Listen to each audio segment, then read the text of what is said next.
దేవుని మూలముగా పుట్టిన వారందరూ లోకమును జయిస్తారు. లోకమును జయించిన విజయము మన విశ్వాసమే. యేసు దేవుని కుమారుడని నమ్మేవాడు తప్ప లోకమును జయించేవాడు మరెవడు? నీళ్ల ద్వారానూ రక్తము ద్వారానూ వచ్చినవాడు ఈయనే, అనగా యేసుక్రీస్తే. ఈయన నీళ్లతో మాత్రమే కాక నీళ్లతోనూ రక్తముతోనూ వచ్చాడు. ఆత్మ సత్యము గనుక సాక్ష్యమిచ్చేవాడు ఆత్మే. సాక్ష్యమిచ్చేవారు ముగ్గురు, అనగా ఆత్మ, నీళ్లు, రక్తము. ఈ ముగ్గురు ఏకీభవించి ఉన్నారు. ప్రియ శ్రోతలు, వింటున్నారా? దేవుని మూలముగా జన్మించిన వ్యక్తి ప్రేమించటానికే పుట్టాడు, అంతేకాదు జయించటానికే పుట్టాడు.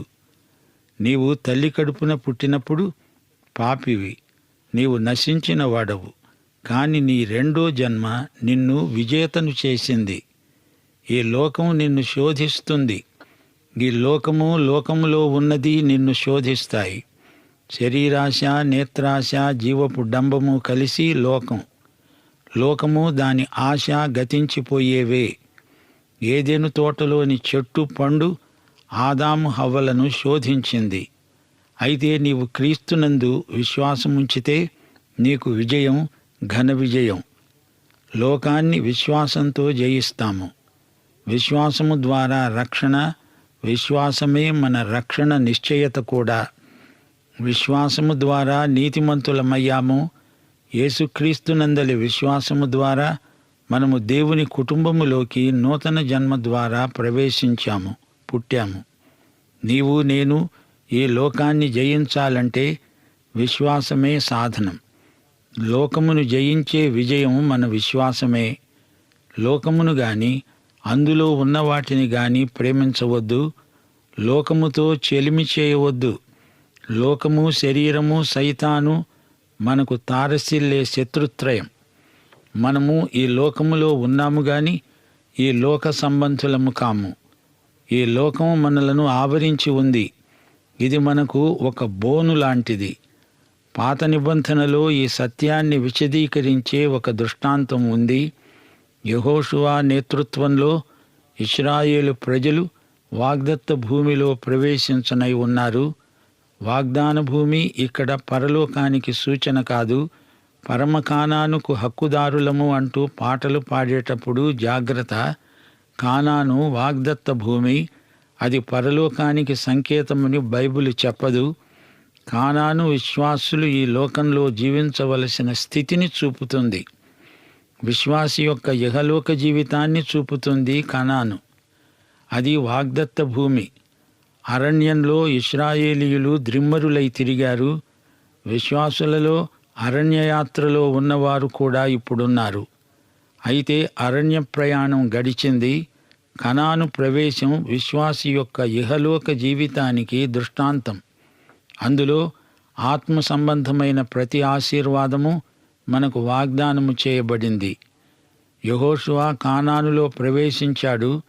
అయితే ఆశీర్వాదాలు వాటంతట అవి వచ్చిపడ్డాయి అనుకుంటున్నారా?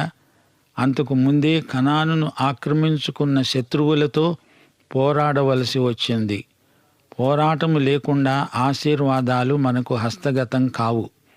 శత్రువు చేతిలో నుండి వాటిని మనం లాక్కోవాలి. శత్రువులను జయించాలి. యెహోషువ కనానులో ప్రవేశించగానే ముగ్గురు శత్రువులను అతడు ఎదుర్కోవలసి వచ్చింది. ఆ శత్రుత్రయాన్ని జయించే వరకు కనాను అతనికి వశం కాదు. ఆశీర్వాదాలు అతనికి హస్తగతం కావు. మొదటి శత్రువు యెరికో. యెరికో లోకానికి గుర్తు. యెహోషువ ముట్టడించిన మొదటి పట్టణం యెరికో. దేశాన్ని 2 భాగాలు చేసి ప్రతి భాగాన్ని ప్రత్యేకంగా ఎదుర్కొందాము అని యెహోషువ ఆశించాడు. ఇక రెండో శత్రువు హాయి. హాయి శరీరానికి సంకేతం. హాయిదేముందిలే, సులభంగా లోబడుతుంది అనుకున్నాడు. కాని యెహోషువ అక్కడే ఓడిపోయాడు. అనేక మంది క్రైస్తవ విశ్వాసులు లోకాన్ని సునాయాసంగా జయించగలరు, గాని శరీరానికి లొంగిపోతారు. విశ్వాసులలో అనేకులకు లోక సంబంధమైన వ్యాసంగాలు ఉండవు గాని శరీరాశలు ఎక్కువ. వారి నాలుక కూడా వారిని పడగొడుతుంది. యెరికో చుట్టూ ప్రదక్షిణం చేయగలరు, హల్లెలూయా నినాదాలు చేయగలరు, గాని హాయి దగ్గర నోరు తెరవలేరు, కుప్పకూలిపోతారు. శత్రువుదే పైచేయి అవుతుంది. ఇక మూడో శత్రువు ఏది అంటారా? గిబ్యోనీయుల మోక. గిబ్యోనీయులు సైతానుకు గుర్తు. వారు మోసగిస్తారు. ఉపాయంతో వచ్చి జొరబడ్డారు. వారు యెహోషువను మోసం చేశారు. సైతాను మోసగాడు, వంచకుడు. అతడు మొదటి నుండి అబద్ధికుడు, అబద్ధములకు జనకుడు. అవును, దేవుని మూలముగా పుట్టినవాడు లోకాన్ని జయిస్తాడు.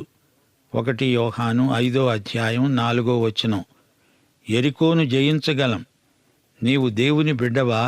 అయితే జయం నీదే. లోకమును జయించే విజయ రహస్యం ఏమిటనుకున్నారు?